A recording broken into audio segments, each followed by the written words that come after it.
Hello and welcome to another episode of mPreview. Today we're looking at the all-new Jeep Gladiator. As you can see, this is quite the vehicle, and you would be right because up front under the hood we have a 3.6 litre V6 motor pushing out 285 horsepower and about 315 Newton meters of torque.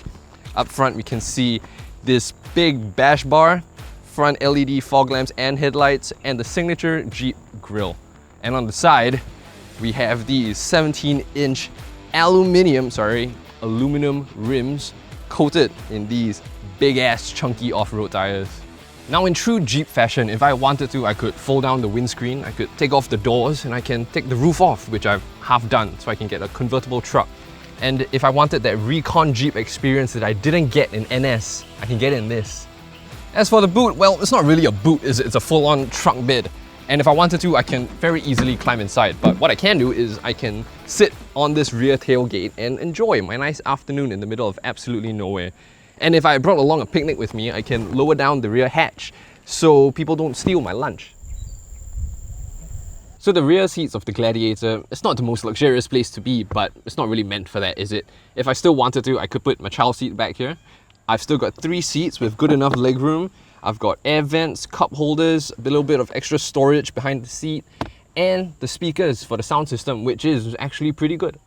Up front in the Gladiator, it's definitely a case of function over form, I would say. In the middle, you obviously see the knob for the transfer case. We got the gear lever. We got these big durable buttons and the switches to lock your diffs, disconnect your sway bar, your auxiliary power. In the passenger side, we have the oh shit handle for when you go mobbing through the off-road terrain. And these seats, although cloth, are actually really quite comfortable.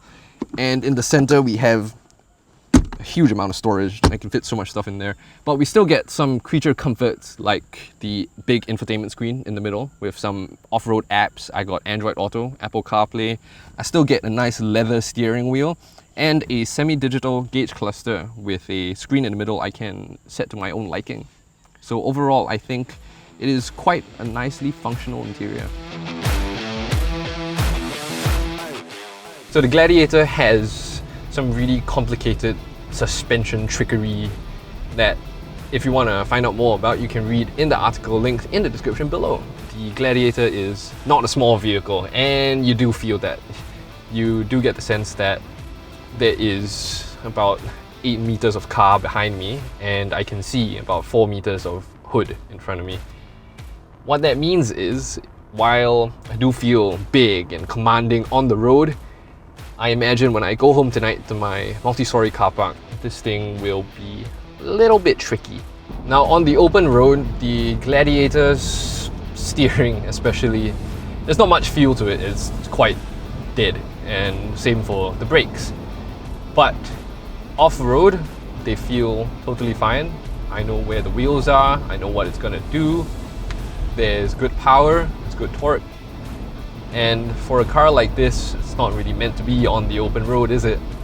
Now the ride of the Gladiator, with beefy suspension, is pretty soft and a little bit bouncy. It is quite noisy in here though, but when you have doors that you can take out, I don't really expect Rolls-Royce level of quiet and comfort.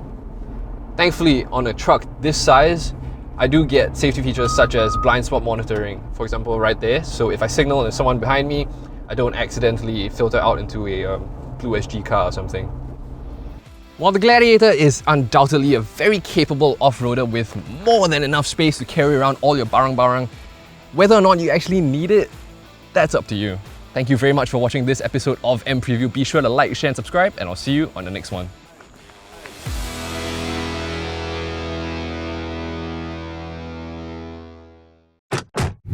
Motorist.